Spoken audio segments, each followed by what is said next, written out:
the silent strategist, the pregnant wife, and the corporate checkmate. The millionaire takes his mistress to his company party. The pregnant wife arrives with the board of directors, set the stage for the untold story of a relationship steeped in luxury and lies. The air in the grand ballroom, dense with the aroma of expensive perfume and ambition, crackled with unspoken rules. At the center of this universe was Julian Thorne, a man who didn't just break rules, he rewrote them. This night, he paraded his latest revision, a young, dazzling intern named Chloe Vance on his arm, a public monument to his own audacity. He believed his pregnant wife, Dr. Anya Sterling, was safely at home, a forgotten chapter in his ascension. But Anya was about to remind him and everyone else that the sharpest minds are often the most underestimated. She didn't come to cry. She came to collect. What happens when the person you promise to love, honor, and cherish discards you in front of the world as nothing more than the hired help? For Elena Vance, the breaking point came with 6 soul-crushing words. Oh, her? She's just the nanny. In the opulent ballroom of a mansion she called home, her husband, Richard, swept her aside with a laugh. But what he didn't know, and what his glittering guests could never imagine, was that the real power was not in his bank account or his booming voice. It was hidden in a secret folder, on a name signed on a piece of paper that was about to make his entire world collapse. This is not just a story of revenge. It is a story of reclamation. The antiseptic scent and baby powder mingled in the air of the private suite at Mount Sinai Hospital. It was a smell that Elena Vance decided was the aroma of pure joy. In her arms, swaddled in matching blue and pink blankets, lay Leo and Lucy, her twin newborns, no more than 10 hours old. Every tiny breath they took seemed to synchronize with the beating of her own heart. After years of trying, of quiet sadnesses, and clinic disappointments, they were finally here. Her world, once a sprawling canvas of anxieties, had narrowed to this perfect, quiet moment. She adjusted Lucy's tiny cap, her fingers tracing the delicate curve of the baby's ear. Julian would be here any minute. Her husband, Julian Thorne of Thorne Corp., a man whose ambition had sculpted a new skyline for the city, was about to meet his son and daughter. She imagined his face, the way his guarded corporate facade would melt as he held them. He had been distant lately, stressed with a new acquisition in Lisbon, he had said. Late nights at the office, whispered phone calls. But this, she thought, this would change everything. The twins would be the glue, the anchor to draw his wandering attention back home. Julian, she said, a smile blossoming on her tired face. They're here. They're perfect. He did not move toward her. He stood near the door, hands in his pockets, his gaze sweeping from the babies to her with an unsettling detachment. We need to talk, Elena. The joy in the room soured. His tone was not that of a new father. It was the tone he used in boardrooms before a hostile takeover. What is it? Did something go wrong with the acquisition? She asked, her voice sitsosol. The acquisition went through, he said flatly. He took a step forward, his expensive leather shoes making no sound on the linoleum floor. I'm leaving you. The words hung in the air, so foreign and sharp they felt like physical blows. Elena blinked, sure she had misheard, that exhaustion and painkillers were making her hallucinate. What? What are you talking about, Julian? Look at them. This is Leo and this is Lucy, our family. She tried to lift one of the babies for him to see, a desperate offering. He barely looked at them. I've filed for divorce. My lawyer, Mr. Mendez of Winston & Strawn, will be in touch with yours. I've been seeing someone. Her name is Isabella Roth. I'm in love with her. Each word was a measured, precise stab. Isabella Roth. The name sounded like expensive perfume and whispered secrets. Elena felt the blood drain from her face. The warmth of the blankets in her arms was the only thing keeping her from shattering.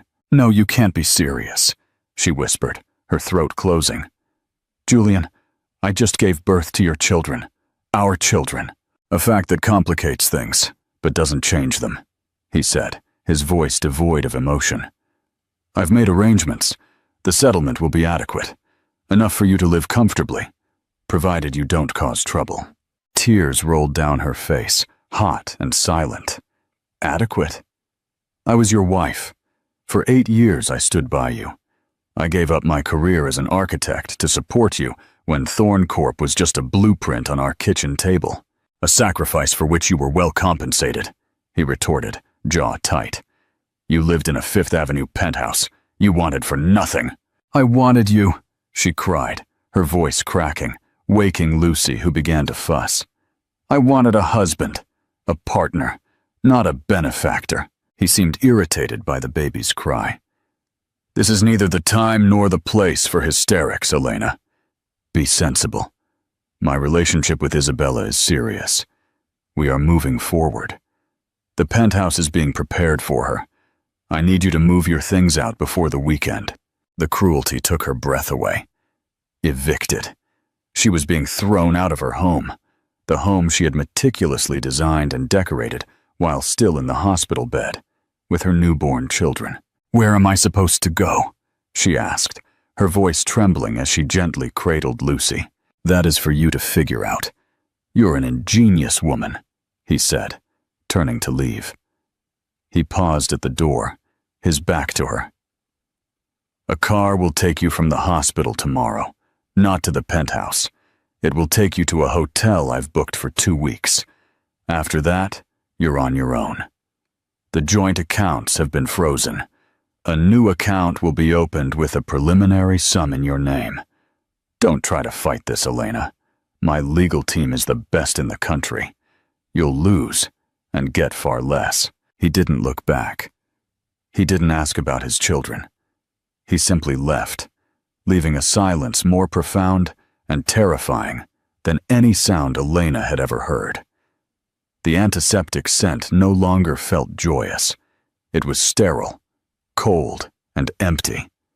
She looked at the 2 innocent faces sleeping in her arms, her tears falling onto their tiny blankets. Her perfect world had not just cracked.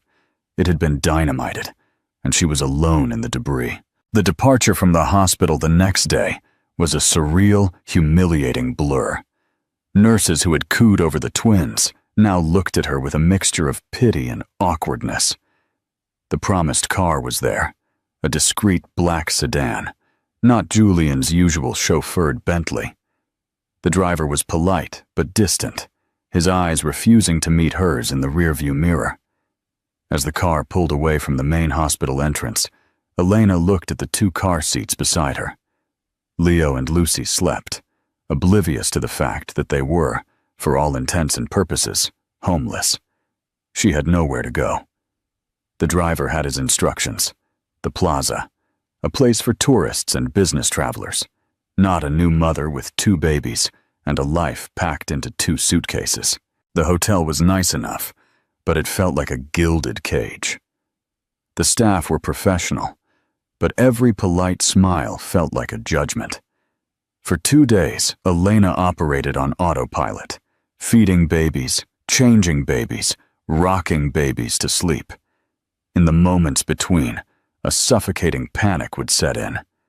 She tried to call Julian, but his number went straight to voicemail. She tried his assistant, a woman she had known for years, who informed her in a sharp, professional tone that all communication must now go through Mr. Mendez. On the 3rd day, reality hit her like a freight train. She tried to order diapers and formula through an app using the credit card from their joint account. Denied. She tried another. Denied. A cold terror gripped her. She logged into her mobile banking app. The familiar, comfortable joint checking account balance was gone. In its place was a 0. As promised, a new account had been opened in her name, Elena Grant, her maiden name. The balance was $25,000. To Julian, it was pocket change. To her, it was a severance package. An insult. It wouldn't last 2 months in New York City, not with 2 children.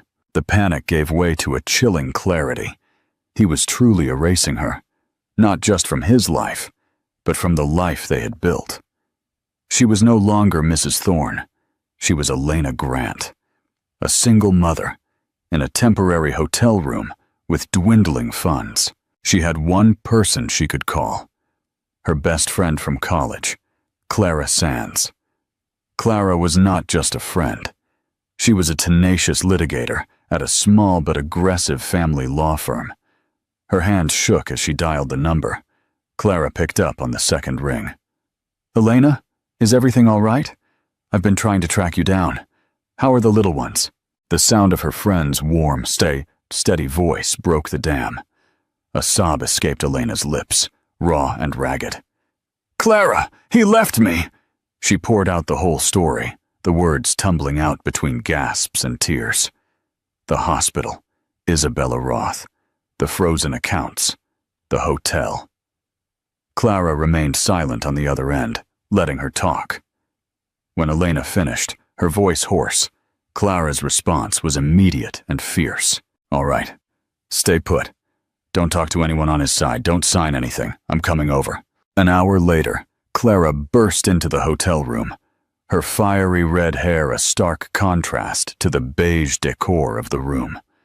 She looked at Elena, pale and exhausted, and at the 2 tiny babies sleeping in their portable cribs, and her expression hardened. She hugged Elena tightly. "He's a monster," Clara whispered into her hair. "But monsters can be beaten. We're going to fight him, Elena. We're going to bleed him dry." "How?" Elena asked, pulling back, eyes swollen. "He has Winston and Strawn. He has infinite money. You have the truth, and you have his children," Clara said, her eyes gleaming with strategic fire. "That's leverage. But first things first. We need to get you out of here. This place is a money pit, and it's psychologically damaging. We need to find you a place to live. A real place." For the next week, Clara became her general. While Elena cared for the newborns, Clara worked the phones. She found that finding an affordable, short-term apartment in New York City for a woman with no current income, no credit history in her own name, and 2 babies was nearly impossible. The $25,000 was a prison, enough to disqualify her from most aid, but nowhere near enough to secure adequate housing. Desperation began to creep back in. Her 2 weeks at the hotel were almost up. One rainy afternoon, Clara returned to the hotel, looking tired but determined. "I have a lead," she said, shrugging off her wet coat. "It's not 5th Avenue. It's not even close. It's a ground-floor apartment in a brownstone in the Lower East Side. The landlady is an old client of mine, a tough, elderly woman named Mrs. Garcia. I helped her with her husband's will pro bono years ago. She owes me a favor. It's tiny, but it's safe. And she's willing to rent to you month to month, no credit check, if you pay 3 months up front." The Lower East Side. It felt like a different country, a world away from the manicured lawns and doormen of her former life, but it was a lifeline. "I'll take it," Elena said, without hesitation. The move was as bleak as her eviction. They took a taxi, the twins' car seats, 2 suitcases, and a box of baby supplies, filling the trunk and the back seat.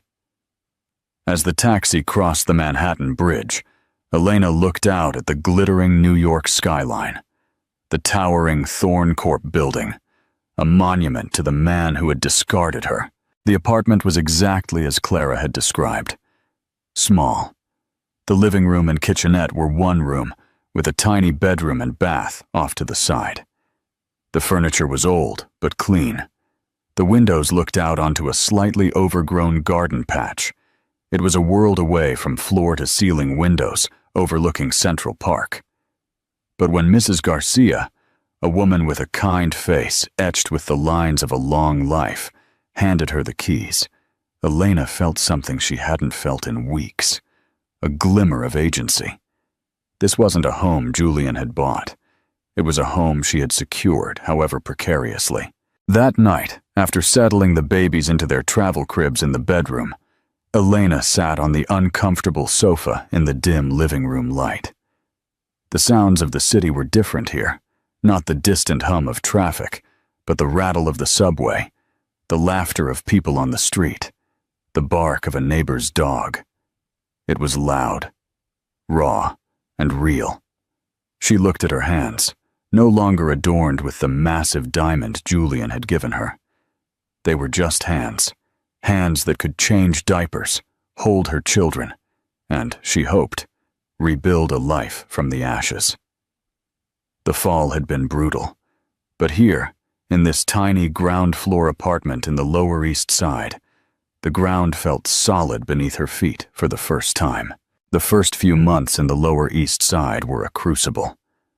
Life became a relentless cycle of feeding, changing, and soothing, all within the cramped confines of the apartment.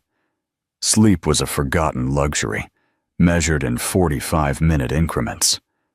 The ghost of her past life was a constant, unwelcome visitor. Sometimes, as she warmed a bottle at 3 a.m, she would catch her reflection in the dark kitchen window and not recognize the woman staring back, hair messy, eyes dark-circled, wearing a stained t-shirt. She was a long way from the serene Mrs. Thorne who hosted charity galas. Yet amidst the exhaustion, something was taking root. It was a fierce, primal sense of purpose, centered entirely on Leo and Lucy. Their helpless dependence gave her an iron will. Every coup, every tiny hand that wrapped around her finger was a reason to keep going. Mrs. Garcia proved to be a godsend. The gruff landlady often appeared at her door with a container of homemade soup, or an offer to watch the twins for an hour so Elena could shower in peace.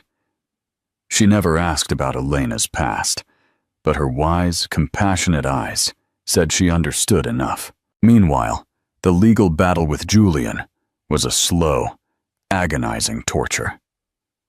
Clara was relentless, filing motions and demanding financial disclosures. Julian's lawyers at Winston & Strawn were masters of the delay tactic. They sent thousands of pages of redacted documents, drowning them in paperwork. His initial settlement offer was an insult, a one-time payout of $1 million plus child support, which, while seemingly generous, was a pittance compared to Julian's estimated net worth of over $3 billion.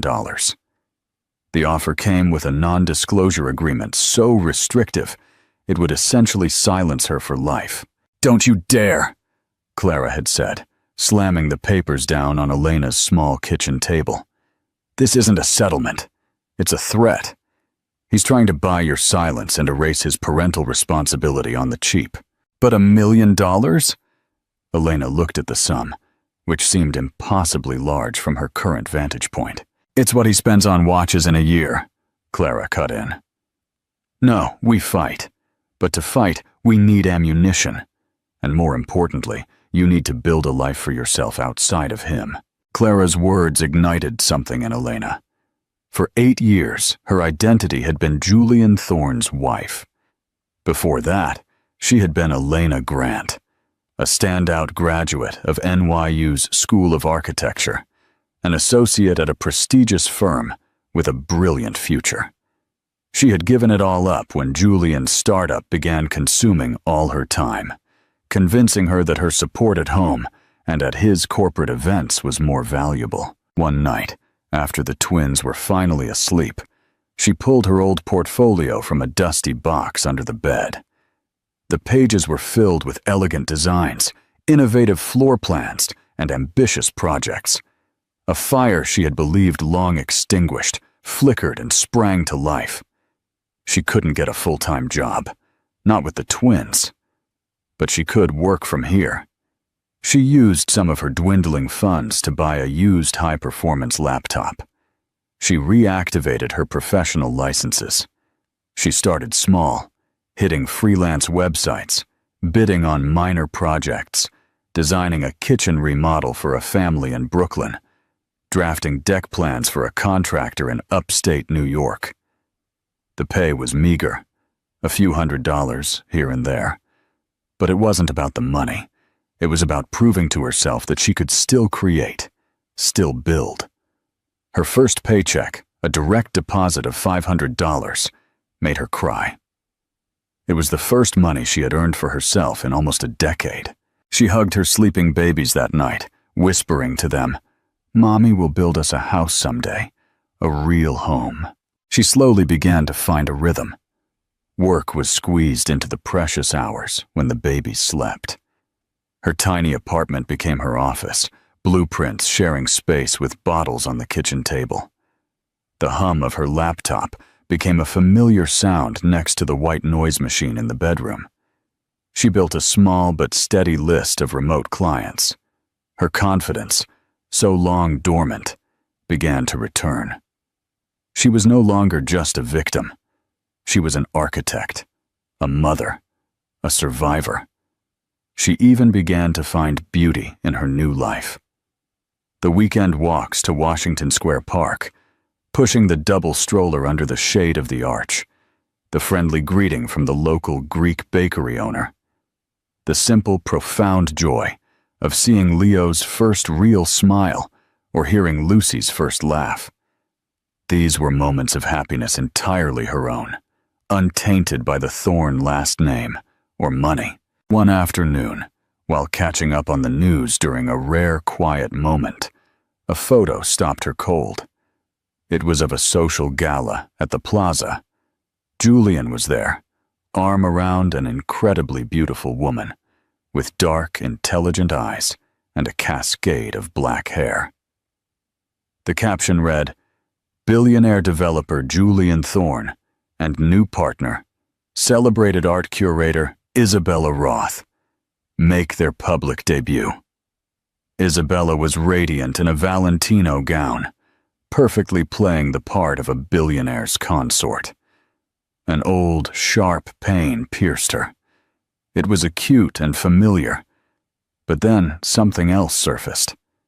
She looked at the photo, the strained smile on Julian's face, and the almost contemplative look in Isabella's eyes, and she felt a strange sense of detachment.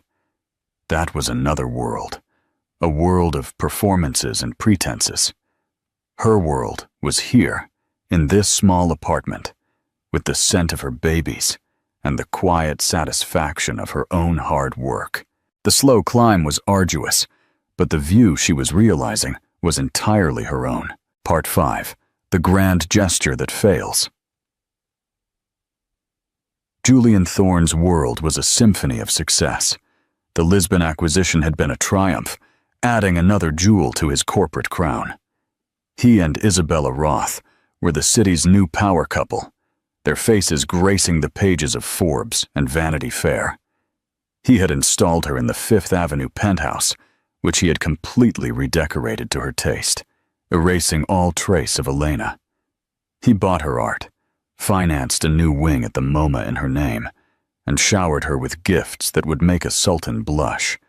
A rare Patek Philippe watch, a classic Aston Martin, a private showing of the new haute couture collection in Paris. He was playing the part of the man who had it all. Yet, in the quiet moments, a strange dissonance buzzed beneath the surface. He had expected this new life to be a stimulating, problem-free paradise, but it wasn't. Isabella was not like Elena. Where Elena had been warm, compliant, and happy to live in his shadow, Isabella was a challenge. She was brilliant, fiercely independent, with a passion for her work that rivaled his own. She would engage him in sharp intellectual debates on everything from geopolitical trends to the nuances of postmodern art. He found it intoxicating, but also unnerving. She didn't seem to need him in the way Elena had. Sometimes he would catch her looking at him, with an expression he couldn't decipher. One night, he presented her with the keys to a new yacht he had named Isabella. He expected euphoria. Instead, she looked at the keys in his hand, then at him, a faint, melancholic smile on her lips. "It's beautiful, Julian," she said softly. "But you know you don't have to do this." "I want to," he insisted. "I want to give you everything." "You already have," she replied, turning to look out the vast window at the city lights. "You have me. Isn't that supposed to be the prize?" Her words left him feeling hollow. He was using money and power, the only languages he was truly fluent in, to express his affection.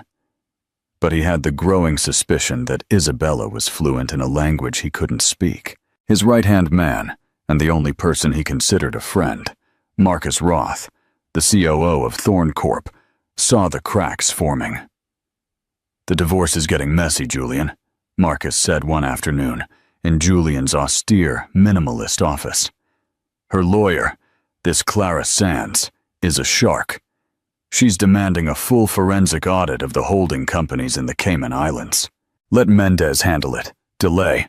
Bury them in paperwork," Julian said dismissively, reviewing market reports on his tablet. Marcus hesitated. Then he pressed. "And the look is not good. Kicking out your wife right after she gives birth to your children is making some board members nervous. The ones with families." Julian's head snapped up, his eyes flashing anger. "My personal life is my own, and I'm providing for them. I sent a perfectly reasonable offer." "An offer that was a rounding error to you, and you know it," Marcus said calmly. "Look, I don't judge you for falling for Isabella. She's an extraordinary woman. But the way you handled Elena was cruel, and it's going to cost you more in the long run than a generous settlement would have." "It's a matter of principle," Julian snarled. "Elena believes she's entitled to half of what I built." "She was with you when you were building it," Marcus reminded him gently. "Remember when you were scrambling for that first round of funding? She was the one who redesigned the presentation, made it look 100 times more professional. She organized those investor dinners in your tiny apartment. She was part of it." Julian waved his hand, dismissing the memory. "That was a long time ago. People change. Now, if you'll excuse me, I have a reservation at Per Se. Isabella's been wanting to go." But Marcus's words lingered. That night at the Michelin-starred restaurant, as Isabella spoke passionately about a new exhibition she was curating, Julian's mind drifted. He tried to picture his children, Leo and Lucy. He knew their names, but he couldn't conjure their faces. He had never held them, never smelled that newborn scent Elena used to talk about. A sudden, sharp pain hit him. It wasn't regret, he told himself. It was momentary curiosity. A loose end. Isabella seemed to notice his distraction. "Is everything all right, Julian?" "Just thinking about the divorce," he lied easily. She looked at him, her dark eyes watching him over the rim of her glass. "How is she, Elena?" The question surprised him. "I don't really know. I suppose she's being cared for." Isabella took a sip of her wine, her dark eyes observing him over the edge of the glass. "You know, for a man who builds empires, you seem to have a fondness for scorched earth tactics in your personal life. You do realize a victory that leaves nothing but ashes isn't really a victory at all, don't you?" Her words were like a surgeon's scalpel, precise and cutting. For the first time, Julian felt a flicker of doubt. He was Julian Thorn. He never lost. He always won. But as he looked at the beautiful, enigmatic woman across the table, he wondered what exactly the prize was. He had the woman, the empire, the power. But his new gilded cage felt strangely empty, and the ghost of the family he had just destroyed was beginning to haunt its opulent, silent halls. Part 6. The Hidden Foundation. The months stretched into a year. The twins celebrated their first birthday with a tiny cupcake and a single candle in the Lower East Side apartment.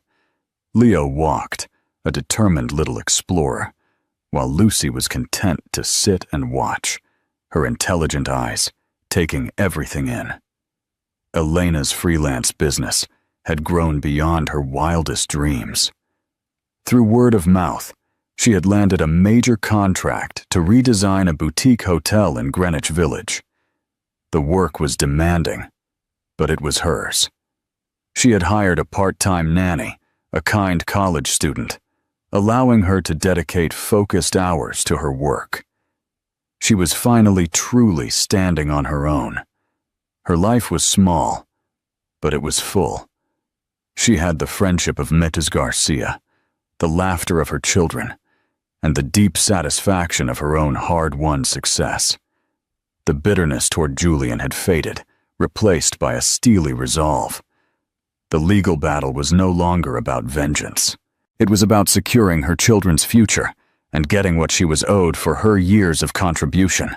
Clara Sands, true to her word, had been a warrior.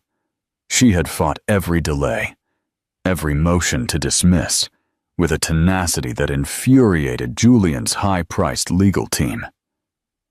One rainy Tuesday, Clara called, her voice vibrating with an energy Elena hadn't heard before. "I need you to come to my office, now.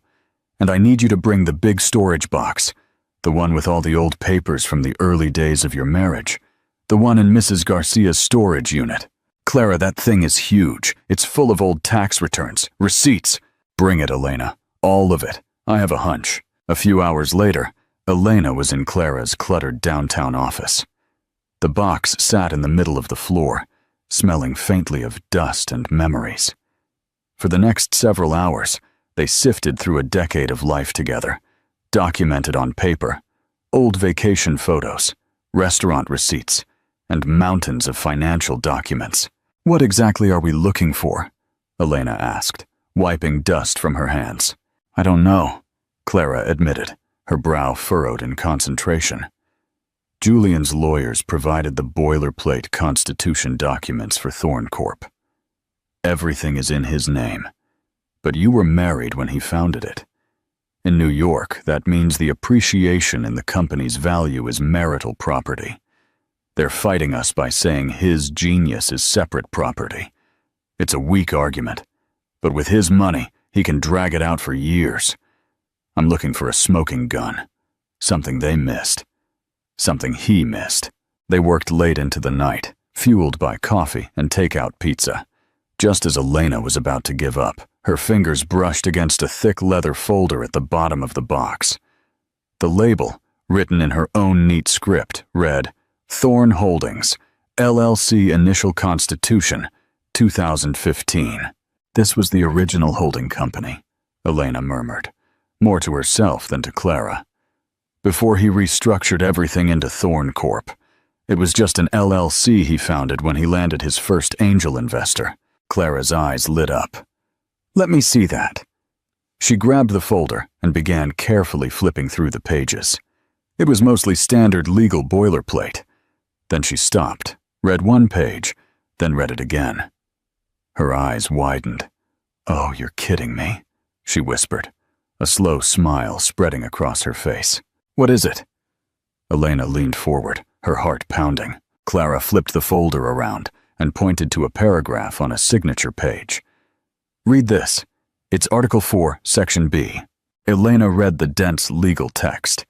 It was a clause she vaguely remembered signing. At the time, Julian's first major investor, a cautious, old money type, had insisted on certain protections.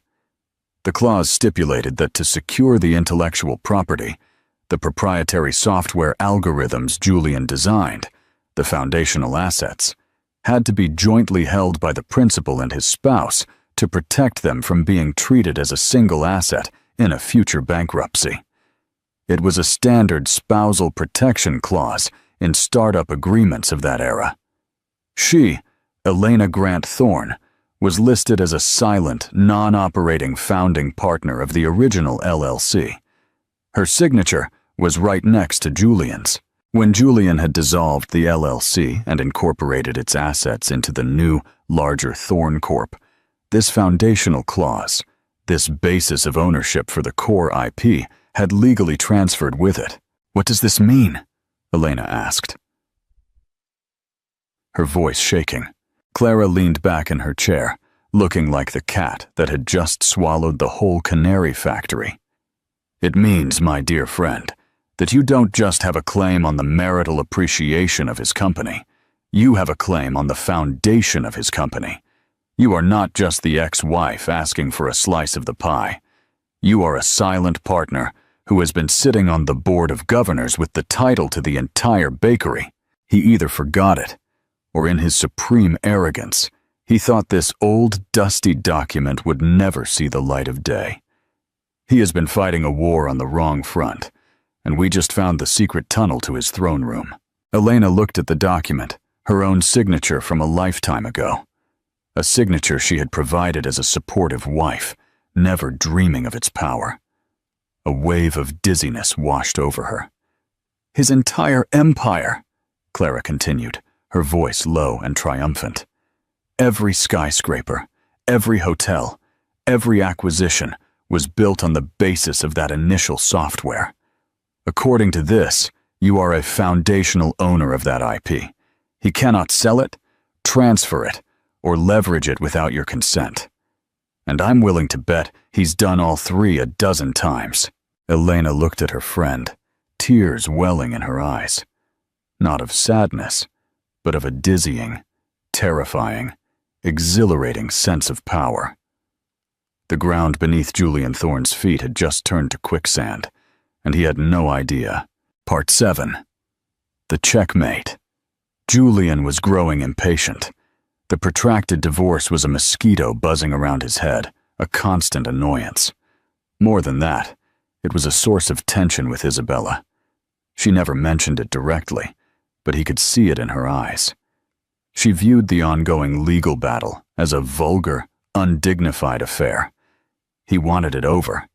He wanted to prove to her and the world that his future was with her, completely and irrevocably. He decided to make a gesture, a grand gesture, one so monumental, so unprecedented, that it would silence all whispers and demonstrate the magnitude of his devotion. It would also, not coincidentally, move a significant portion of his assets into her name, shielding them from the prying eyes of Elena's legal team. It was, in his mind, a brilliantly elegant solution. He summoned his personal finance attorneys, a different team from the divorce lawyers, to his office. "I want to make a transfer," he announced, standing over them with the air of a Roman emperor. "I want to deed a majority stake in Thorn Corp, 51%, to Mrs. Isabella Roth. I want it structured as an irrevocable gift. I want the paperwork ready by Friday." The lawyers exchanged astonished glances.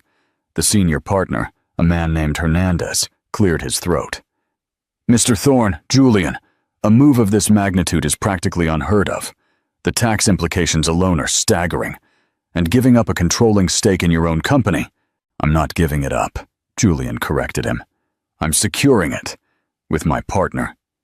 Isabella is a brilliant strategist. This consolidates our future, both personal and professional. Just get it done." His order was absolute. The attorneys, though deeply uneasy, began the Herculean task of drafting the documents. It was the largest private transfer of assets they had ever witnessed. Julian planned the signing with theatrical flair. It wouldn't be in a boring lawyer's office. He rented out the exclusive Pierce restaurant for the entire evening. It would be just the two of them, the lawyers as witnesses, and a Michelin-starred meal to celebrate. He told Isabella to dress for a special occasion, but kept the details a secret. She arrived looking stunning, in a simple, elegant black dress. Her curiosity was at its peak. The restaurant was empty save for their table, which was discreetly located to offer a breathtaking view of Columbus Circle. The lawyers, Hernandez and his associates, sat at a nearby table, a thick leather portfolio resting before them. "Julian, what is all this?" Isabella asked, a smile on her lips, though her eyes were cautious. "This," he said, taking her hand, "is our future." After a sumptuous dinner, Julian nodded to the attorneys. Hernandez brought the portfolio and laid it on the table.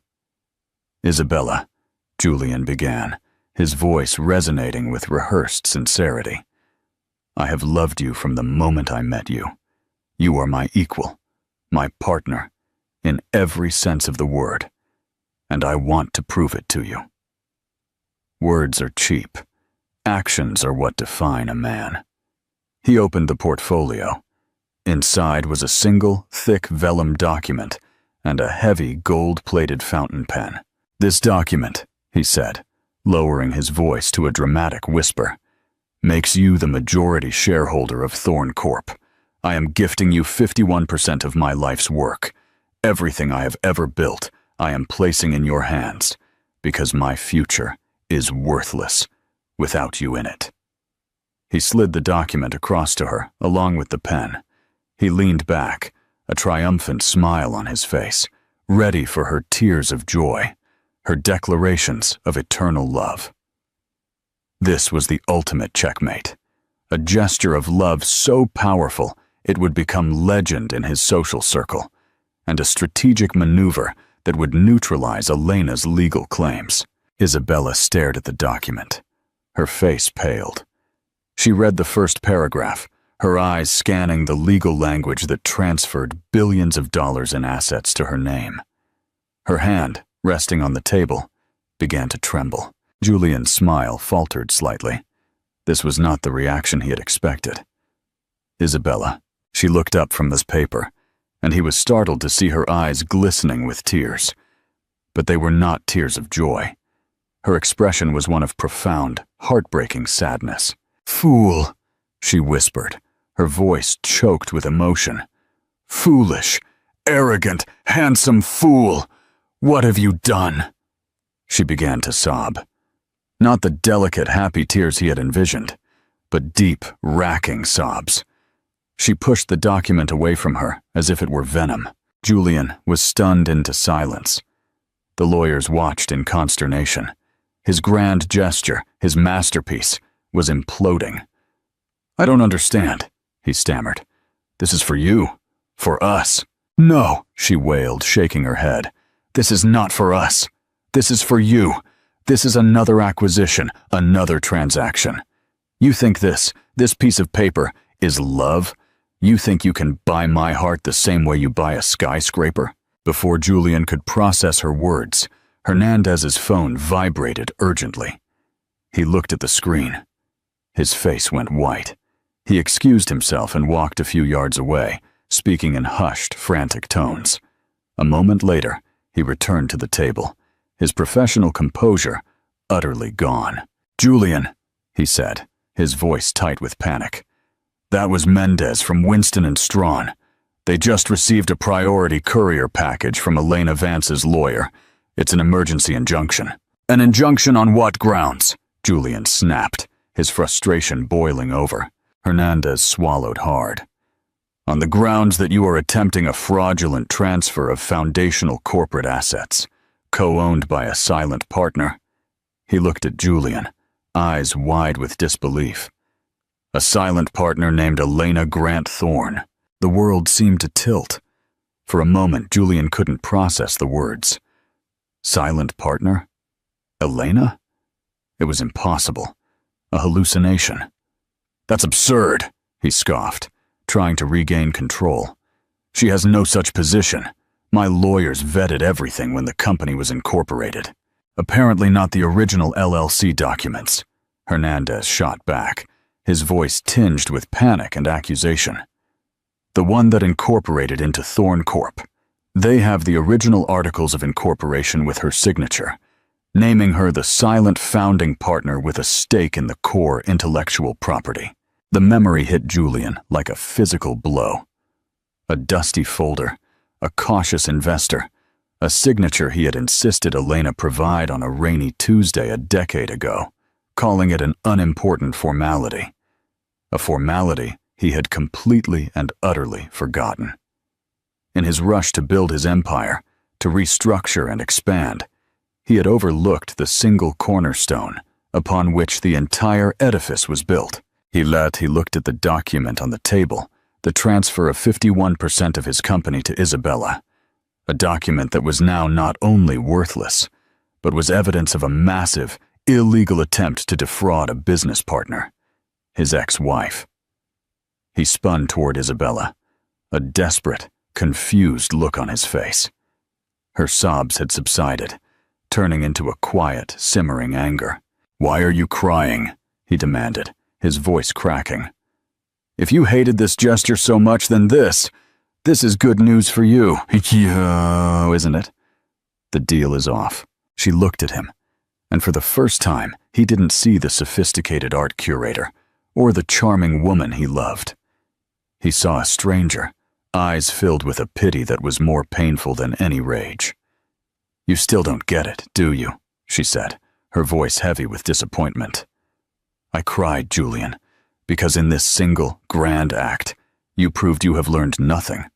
You proved that you view everything, this company, me, love itself, as something to be owned, controlled, and negotiated. You didn't offer me a partnership. You tried to buy a queen for your kingdom." She stood up, her movements full of sudden, sharp grace.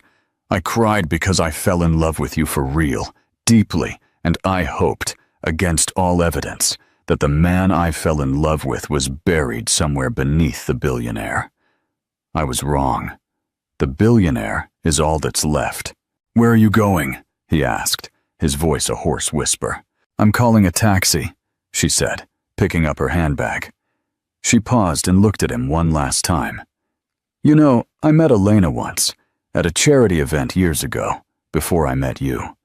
She was intelligent, vibrant. You hollowed her out to build your empire, and when she was no longer useful, you discarded her. And you were about to do the same thing to me, only you disguised it with prettier paperwork. The pattern is the same." As she walked away, leaving him alone in the cavernous, empty restaurant with his stunned attorneys, another piece of the puzzle snapped into place in Julian's shattered mind. Marcus Roth, his quiet, observant friend, the one who had warned him, the one who always seemed to hold an oddly protective, almost family-like respect for Isabella. Marcus Roth. Julian mouthed the name with the taste of ashes. "What is he to you?" Isabella stopped at the door, her back to him. "His full name is Marcus Rocavega Roth. He is my older brother." The goal, the final stroke, landed. It was a conspiracy, a beautifully orchestrated long-game play. Marcus, his most trusted colleague, had seen the rot in him, the self-destructive narcissism, and had brought in his sister, the one person whose intelligence and integrity Julian might actually respect, to try to save him from himself. Or perhaps simply to bear witness to his inevitable self-immolation. Isabella's tears were not just for the failure of their love. They were for the failure of their mission. Julian had not been saved. He had, with his own golden pen, signed his own death warrant. He sank into his chair, the weight of his ruin pressing down on him. The city lights outside flickered, oblivious to the fact that the king of that skyline had just been dethroned. Part 8. The Abatement and the Rebirth. The fallout was swift and brutal. The emergency injunction froze all of Julian's significant assets. The revelation of the foundational clause sent shockwaves through the financial world. Thorn Corp stock plummeted. The board of directors, already nervous about Julian's erratic behavior, called an emergency meeting. The negotiation, when it finally happened, was not in a Winston and Strawn boardroom, but in Clara Sand's modest downtown office. It was a testament to the seismic shift in power. Julian arrived looking diminished. His usual arrogance was gone, replaced by a weary, tormented look. He was flanked by his lawyers, who now looked at Clara not with condescension, but with grudging respect. Across the table sat Elena. She was serene, calm, and impeccably dressed in a sharp, elegant professional suit. Beside her, Clara watched everything with a hawk's eye. There was no Isabella, no Marcus. They had made their move and now faded into the background, leaving the original parties to settle the account. Julian's lead attorney began with an attempt to challenge the validity of the clause. Clara cut him off instantly. "Don't waste our time, Mr. Mendez," she said, sliding a document across the table. "This is a signed affidavit from the original angel investor, confirming his intent for the clause. We also have forensic accountants who have traced the direct lineage of the IP from the LLC to its current state. Your client committed fraud, deliberate, demonstrable fraud, against a founding partner. Shall we debate this in open court, or shall we discuss a number? The threat of public litigation, of airing his dirty laundry and fraudulent business practices to the world, was the final nail in the coffin. Julian's shoulders slumped in defeat. "What do you want, Elena?" he asked hoarsely. It was the first time he had spoken directly to her. Elena looked at the man who had been her whole world, the father of her children, and felt nothing. The anger was gone. The pain was a distant echo. Only a quiet strength remained. "I want what is fair," she said, her voice clear and steady. "I want my children secured for life, and I want what I am owed for my contribution to what you built. A contribution you tried to erase." Clara laid out the terms. They were not punitive. They were precise. A 25% stake in Thorn Corp, to be placed in an ironclad trust, administered by a neutral third party. The sole beneficiaries would be Leo and Lucy Thorne. From this trust, all their living, medical, and educational expenses, including postgraduate studies, would be paid. Upon turning 20, they would inherit the stake in full. For Elena, the terms were different. She didn't want his company. She wanted her own. She demanded a one-time cash settlement of $200 million, not as alimony, but as a buyout of her foundational IP stake. She also wanted the Fifth Avenue penthouse, not to live in, but to sell. And the deed to an undeveloped piece of land he owned in the countryside, a beautiful plot overlooking the Hudson Valley she had always loved. Julian's lawyers balked at the number. Julian simply nodded. An empty man. He knew he had no choice. He had been so terrified of giving Elena a piece of the pie that he had ended up handing her the entire bakery. And now she was selling it back to him at a premium. He signed the papers. The stroke of the pen felt infinitely heavier than the one he had tried to use to deed his company to Isabella. One was an act of ego. This was an act of surrender. As he walked away, he stopped at the door and looked back at Elena. "Are the children all right?" "They are wonderful," Elena replied. Her expression was unreadable. "They are happy and healthy." He nodded. A flicker of something. Regret. Loss. A ghost of the man he could have been crossed his eyes. And then he was gone. 6 months later, the New York skyline was bathed in the warm glow of an autumn sunset. On a sprawling plot of land overlooking the Hudson Valley, a new house was being constructed. It was a stunning piece of modern architecture, all clean lines, glass, and natural wood, designed to integrate seamlessly with the landscape. Elena Grant, hair pulled back, a smudge of dirt on her cheek, stood over a set of blueprints, discussing a change with her construction foreman. This was the first project of her new firm, Grant Design and Architecture, a firm she had founded with the capital from her settlement. A short distance away, a nanny watched as 2 toddlers, a boy and a girl, chased each other across the lawn, their laughter echoing in the crisp air. Leo and Lucy. Elena looked up from the plans, a genuine, tranquil smile on her face. She had built this, not just the house, but the life, the freedom, the peace. She was no longer Julian Thorne's discarded wife, nor a struggling single mother. She was Elena Grant, a mother, an architect, the owner of her own destiny. She had been thrown out with nothing, but by losing a gilded cage, she had gained the entire world. Her throne was not made of money or power, but one she had built herself, with her own hands, on a foundation of resilience, love, and unwavering strength. The story of Julian and Elena is a powerful reminder that our lowest moments do not have to define us. It is a testament to the incredible strength that can be found in the face of betrayal and the silent resilience of a mother's love. She was stripped of her last name, her home, and her security, but she never lost her integrity or her spirit. In the end, it was not a man or his money that saved her. It was her own talent, her own forgotten strength, and the friendship that supported her when the world turned its back. Conclusion and final call to action. If this powerful story resonated with you, show your support by hitting that like button, sharing the video to spread awareness, and subscribing to our channel for more compelling stories of resilience.